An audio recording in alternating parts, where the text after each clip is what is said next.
Kitang-kita pa lang ni Dayan sa bagong amo ng pinapasukan niyang kumpanya ay nakuha na agad nito ang kanyang atensyon dahil gwapo ito. Pero pagkatapos siyang ipahiya ng binata sa harap ng mga kasamahan niyang empleyado, napalitan ng inis ang nararamdaman niyang paghanga rito. Ngunit isang araw ay nagulat na lang siya nang bigyan siya nito ng bulaklak. I like you, Dayan. Wika nito. Maniniwala ba siya sa biglang bait na pinakita ng boss niya sa kanya? Pero bago tayo magpatuloy, kung bago ka pa lamang sa aking channel, ay pakilike po ng ating video. Pakiclick din ng subscribe button, gayon din ng bell icon para lagi kayo updated sa mga parating ko pang uploads. What is this? Muntik nang mapangiwi si Dayan nang marinig niya ang matinis na boses ng buding nilang marketing executive. Hawak nito ang listahan ng mga nakuha niyang magiging sponsors sa gaganaping model search na kabibigay pa lang niya. Bakit ito lang sponsors para sa model search? That's the biggest major event in this company and this is all we've got? Sir Danny, 2 days pa lang naman po kami kumukontak sa mga possible sponsors. At sumasagot ka pa? Wala akong pakialam kung pansampung araw na kayo naghahanap ng sponsors. Basta kulang pang mga ito at gusto kong dagdagan ninyo. Dahil mapapaya ko kay Mr. De La Cruz kung pagdating niya rito ay ito palang represent natin sa kanya. Si Samuel De La Cruz ang mabait na nagmamay-ari ng 2 kumpanya. Ang Royal na isang modeling agency at ang Elegant na isang events management agency. Mula nang magtrabaho siya sa Elegant ay halos 1 beses pa lang niya nakita sa Samuel De La Cruz dahil palagi itong nag-iikot sa ibang bansa sa panganghalap ng mga impormasyon upang mas maging mahusay ang 2 kumpanya nito. Subalit kahit once in a blue moon lang niya ito nakikita ay nararamdaman agad niyang mabait ito. Hindi katulad ng bading na ito. Hindi na nga kagandahan ay ang sama pa ng ugali. At anong klaseng design to para sa mga invitations? Patuloy na reklamo nito. Ang pangit. Palitan to. Narinig niyang bumulong-bulong ang program designer nilang si Maggie. Kasama niya itong sinasabong ngayon ng mas sungit na si Danny. Sinanyasan na lang niya itong wag nang kumibo pa. Kinuha niya ang mga trabaho nilang nilait ng lalaki. I'm giving you 2 days to complete that. And I'm sure i-reject mo na naman to. Hindi napigilang bulong ni Dayan. Baklit ang kabayo. Bumungis-ngis si Maggie. Hindi naman nakaligtas iyon sa kanilang supervisor. May sinasabi ka ba, Miss Claveria? Nothing, sir. Aayusin na ho namin to. Buti naman kung ganon. I want you to contact Hart Sanchez of Infinity Magazine. Pero, Sir Danny, mahirap po talagang makontak ang editor-in-chief nilang yun. Ilang araw na akong humihingi ng appointment sa kanya. Hindi ko na problema yun, Miss Sanchez. Pagsara nila ng office nito ay agad niyang nilamukos ang hawak na listahan. Walang puso talagang bading ka. Nanggigigil na sambit ni Dayan. Kung hindi lang masama ang manakit, ay talagang masasaktan ko ng isang yun. Ako nga, ilang beses ko lang dilat sa espiritista ang picture ng pinuslit ko mula sa organizational chart. Kaso waipik eh. Nako, sinabi mo pa. Habang naglalakad sila pabalik sa kanilang cubicle, ay panay pa rin ang mahinang litanya ni Dayan. Kainis na yun. Akala yata niya sa akin ng medikero. Na isa-isang kumpas lang ng kamay ko. Pagdaratingan ng magiging sponsors para sa model search. Nakakainis. Ako nga, hanggang sa bahay pinagpupuyatan kong paggawa ng design na to. Nagagalit ng asawa ko dahil hindi na kayo makapaglambingan dahil sa trabaho kong to. Tapos talaitin lang niya. Saad naman ni Maggie. O buti ka nga, may asawa na. Ako narilosyang na lang beauty ko dahil ang multong bading na yun ang lagi kong kaharap. She waved her finely manicured fingers in the air. Diyos me, ayoko na ng ganito. Di wala nga akong makita mga gwapo rito na pwedeng gawing inspirasyon. Impit na bumungis-ngis ito. Bakit kasi single ka pa rin hanggang ngayon? Maganda ka naman, Dayan. At uso ngayon ng mga singkit, hindi ba? Ang totoo, pwede ka nga maging isa sa mga models dito. Sa wakas ay nagawa na rin niyang umiti. Talaga? Pwede akong maging model? Oo naman, you have the height and the attitude. Ewan ko nga naman sa'yo kung bakit nagtsatsaga kang maging account executive ng modeling agency na to. Samantalang pwede nang gumaan ang buhay mo sa pagmamodelo. Matagal niya na rin naisip yun. Kaya lang ang katwiran niya ay paano niya magagamit ang kanyang pinag-aralan kung rarampa na lang siya. Ayaw yata niyang maburo ang kanyang talino dahil lang gusto niyang mapagaan ang kanyang buhay. Di bale na lang, Maggie. Kahit paano ay kontento naman ako sa trabaho ko ngayon. Itong si Danny lang ang tinik sa maganda kong lalamunan eh. Ay nako, kung patuloy kang buburo dito sa Elegant, baka maging magkamukha na kayo ni Sir Danny. Biglang pumasok sa isipan niya ang itsura ng masungit na supervisor nila at ang kanyang malaanghel na mukha. Unti-unting naglaho ang kanyang ganda at napalitan iyon ng mala-alien na mukha ng kanilang supervisor. Napahawak siya sa kanyang mga pisngi at mabilis na umiling. Ayoko. Saan niya? Kay horror, ayokong maging pang-chip na horror ang aking beauty, no? Agad na nanood sa kanyang ilong ang masculine scent na iyon. Kainis. That's Polo Blue. It was her favorite male scent. That was probably the reason why she was still leaning against that hard and solid strength of a man. Para siyang inililipad sa alapaap ng pabungong iyon. Hindi pa nga siya matatauhan kung hindi pa siya marahang hinampas ni Maggie sa braso at inginuso ang sinasamyu-samyu niya. Nang sa wakas ay bumalik ang kanyang katinuan, ay agad siyang lumayo rito at saka lang niya napagmasdan kung sino ang nagmamay-ari ng pambihira at napakabangong katawan na yon. The guy was still holding his cell phone against his ear while looking at her with a knotted forehead. Yes, Rico, I'm still here. Wika nitong hindi pa rin siya nilulubayan ng tingin.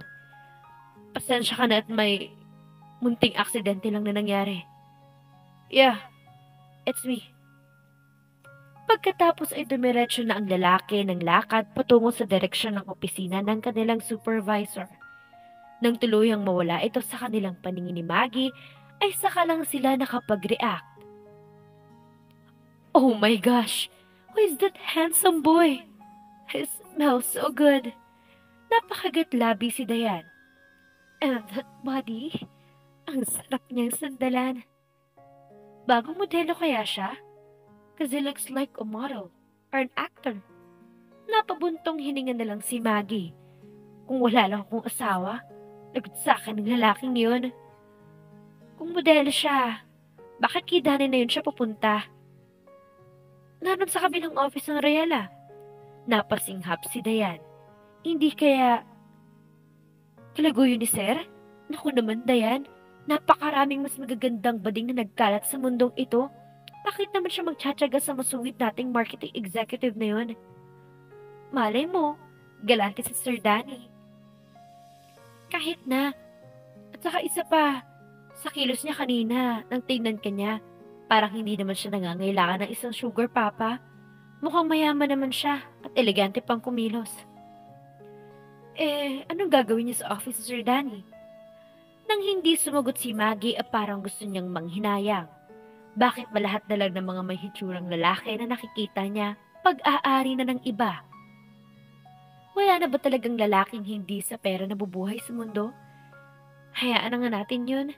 Maya-maya ay wika ni Dayan. Imbis na tumunganga tayo rito, ay magtrabaho at magpayaman na lang tayo. Baka sakaling magkaroon din tayo ng ganung papa. Tumawa lang si Maggie. Correct ka yan, sister. Mapa, may nakita akong magandang village na gusto kong tirhan. My friend Natalie is already living there with her family. Kailangan mo ba talagang bumukod, Iha? Tanong ng ama ni Dayan habang naghahaponan sila ng gabing yun. Hindi kaya mahirapan ka niyan?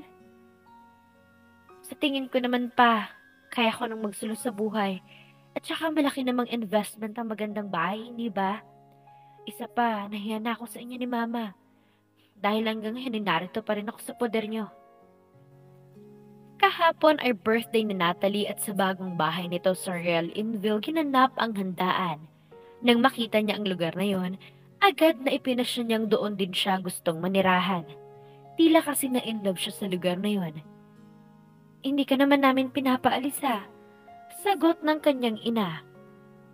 Mas gusto nga naming narito ka para hindi na kami nag-aalala sa kalagayan mo. Nakangiting binalingan niya ito. Ma, malaki na ako. Kaya ko ng sarili ko. Sa tingin ko naman, magiging maayos din ang kalagayan ko sa village na yon. Ang sabi kasi ni Natalie, mahigpit daw ang security nun. Dahil hindi basta-basta mga residente doon. Isa pa, malapit na lang magiging biyahe ko papunta sa opisina, imbis na manggaling pa ako rito sa binangonan. Nagkatinginan na lang ang kanyang mga magulang, ngunit sa mukha ng mga ito ay masasalamin ang pangunawa, kahit may munting pag-aalala pa rin sa kanyang desisyong bumukod na. Don't worry about me, Ma. Pa. She assured them, I'll be fine. Si Isabel na lang intindihin nyo ngayon dahil mas kailangan ng buong atensyon ninyo. Ang kapatid kasi niyang iyon ay may katigasan ng ulo. Nag-aaral pa rin nito sa kolehiyo at kung ano-anong kalokohan ang nababalitaan niyang pinaggagawa nito. Although nothing was offensive or damaging, mabuti na rin ang nakakasigurong malayo ito sa disgrasya. Nasaan na nga palang babaeng yun? Tanong niya. Gabi na. Nanood ng sine kasama ng mga kaibigan niya. Sinulya pa ng kanyang ama ang grandfather clock sa dingding. Maya-maya ay darating na rin yun. And as if answering her question, biglang sumulpot sa komedor ang kanyang nakangiting kapatid. Konbanwa, bati nito sa pabirong lingwaheng Hapon. Hinalikan nito sa pisngi ang kanilang magulang bago naupo na rin sa harap ng mesa. Mukhang seryoso ang usapan ninyo Hindi niyo kasi ako napansing pumasok sa bahay. Ang sabihin mo, nag-sneak in ka na naman sa pagpasok dahil ayaw mong masermonan. Aniya, hindi ka ba pwedeng manood ng sine sa umaga at kailangan gabi ka pa sumugod sa sinehan? Ate, ang OA mo naman. Siyempre mas okay manood sa gabi. Ang init-init sa araw. Gusto mo bang umitim na nag-iisa mong kapatid? Kung sa bagay, sang-ayon naman ni Dayan. Pero sa susunod, huwag ka nang masyadong magpagabi. Alam mo namang delikadong panahon ngayon. Oo na po, sister. Tama ng diskusyon yan. Saway ng kanilang ina. Kumain na lang tayo. Siya nga pala, Dayan. Kailan mo naman balak lumipat? Hindi ko pa po sigurado. Kakausapin ko pa lang kasi yung coordinator ng Royal Inville tungkol sa pagbili ko ng bahay dun. Ilipat ka na, Ate Dayan? Pumitik si Isabel sa ere. Ayos, masasolo ko ng kwarto. Kailan ka maghahakot ng mga gamit? Tulungan na kita. Pinandilatan lang niya ito. Minsan talaga, nag-iisip siya kung totoong kapatid ba niya ang batang ito o hindi. Pero sa tuwing magkakwentuhan naman sila sa silid na inokupa nila sa kanilang bahay, nagbabago ang tingin niya rito. Nakakatuwa kasing kausap ito dahil napakaraming kwento. Kung sa bagay, hindi magiging matibay ang bonding nilang magkapatid kung hindi sila madalas magbangayan at pagkatapos ay magbabati na rin agad. May meeting ako bukas sa coordinator ng village. Aniya, baka bukas ko na rin malaman ko anong resulta ng pag-purchase ko ng property ron. Good luck kung ganun, anak. Wika ng kanyang ama. Nangihinayang kami sa pag-alis mo pero sa tingin ko'y makakabuti rin naman yun na maranasan mo kung paano mabuhay ng mag-isa. I think this is just the right time na makuha mo ng bunga ng pinaghirapan mo sa ilang pagtatrabaho. Thanks pa. Ate, ibig sabihin niya nagpaplano ko na rin mag-asawa? Ha? Kumain ka na lang, Isabel. Gutom lang yan. Listen, people.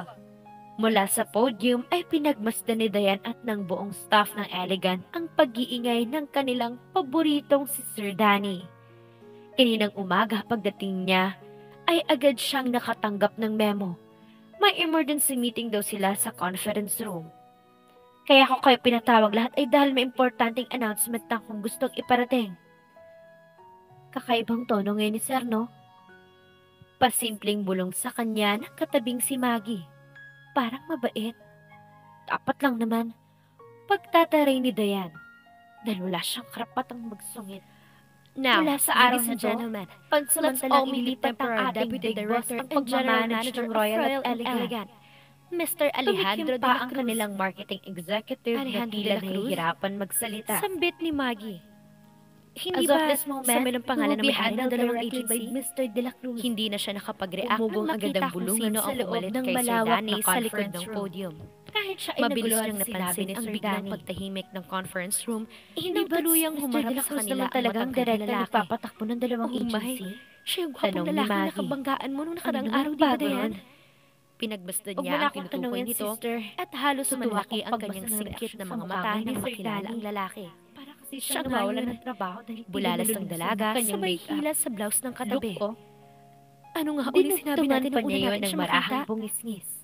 Sa Papa siya dami ni na Sir ng Danny? kahirap na dinanas niya sa Hindi kamay niya ng bading na napigilang yun, tumawa. parang kahit Mabuti na lang umiyak at ito mali ngayon ang kanilang ipagtatawanan akala. pa niya ito. Talaga kasing manghihinayang siya Ilang kung beses totoo na rin ang naman niyang unang binalak impresyon na nila rito. mag-resign sa kanyang trabaho dahil hindi Good siya afternoon. makasundo ang ugali Bati ng nito kanyang sa swabing immediate boses. superior.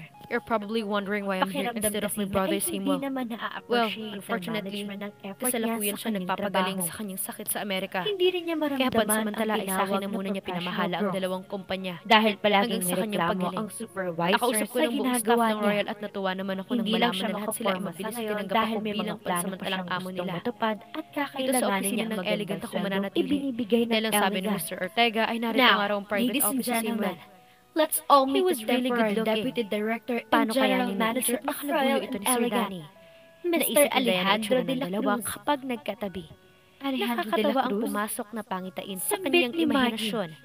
Hindi na naman Hindi niya ba mapigilan ng sa may bungis-ngis. pangalan ng may-ari Wala ng naman dalawang kaso agency? kung hindi kagandahan ng bading na Hindi boss na siya nila, nakapag-react kaso ang sama nang ng ugaling makita nito kung kaya sino ang naiinis pumalit siya. kay Sir Danny sa likod ng At kung podium. sinong walang panahong makinig sa Mabilis akin, niyang napansin ang narinig biglang niya ang patuloy pagtahimik ng ng binata. conference room Maaari nang nang lumabas ng tuluyang conference humarap room. sa kanila ang Ayokong matangkad na mag-aksaya ng lalaki. panahon na magsalita rito Oh nang my, walang nakikinig. siya ang gwapong lalaking Natigilan si nakabanggaan Dayan mo nung dahil nakaraang araw, pakiramdam di ba niya ay Dayan? siya ang pinatatamaan ng mga Pinagbasta niya salita ang nito. tinutukoy nito When she at looked up halos at him, manlaki ang he was kanyang staring singkit na mga sternly at mata her. nang makilala ang Pinagtitinginan lalaki. na rin siya ng mga kasamahan Siya nga niya yun. at ang mukha ni Sir Bulalas Danny ng ay hindi dalaga, maipinta sabay habang hilas sa blouse tinititigan ng siya. katabi. Kung pwede nga lang Ano nga lumubog uli sa sinabi natin kinaupuan nung niya una ng natin mga siya sandaling makita? iyon ay ginawa na niya. Papa siya ni Sir Napayo ko na Danny. lang siya upang hindi na makita Hindi niya ang tingin napigilang ibinibigay tumawa. sa kanya. Mabuti na lang at Nakakahiya. mali ang kanilang akala.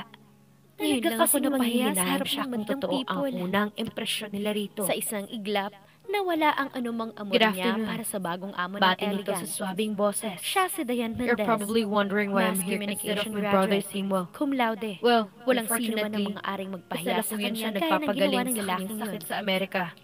Kaya pansamantala You'll ay be sa akin directly niya muna niya reporting to me with pinamahala ang regards to all dalawang your work. kumpanya. Mayaman Kaya sa ay kanyang patuloy pagaling. ng bagong boss nila. Nakausap ko ng buong Staff staff ng ng Royal Royal at at natuwa naman ako you nang malaman na lahat assignments sila ay from time to mabilis time. tinanggap ako bilang Everything will be as pansamantalang normal amo as nila. when Ian was here. Ito sa Except opisina that ng from now Elegant on, ako ako na mananatili. mag-handle sa inyo. Dahil ang sabi ni Mr. Ortega ay I'm narito expecting nga raw you ang to job private office efficiently si just like Samuel. before. And definitely, He was really no good daydreaming looking. while working. Paano kaya Kahit niya hindi naisip nakikita na ay kalabuyo ito ni nararamdaman Sir pa rin Danny? niyang sa kanya ito Naisip ni nakatingin. Diana itsura ng dalawa Pinatatamaan pa kapag rin siya ng lalaki nagkatabi. kahit nananahimik na siya Nakakatawa sa ang kanyang pumasok na kinauupuan. pangitain sa kanyang Umuyom ang kanyang imahinasyon. mga kamay. Hindi na naman niya Maliwanag na bang mapigilan lahat? ng bungis-ngis. Mukha mo. Wala naman kaso kung hindi Naiinis ka saan kagandahan ng ng bading dalaga? na boss nila. Magkasundo Kaso kaya ang si sama ng Dayan at ugaling to, Alejandro? kaya naiinis siya. Abangan sa susunod na kabanata. At Please kung sinong like, walang subscribe panahong for more makinig sa updates. akin, Maraming salamat narinig po. niya ang patuloy ng binata. Maaari nang lumabas ng conference room.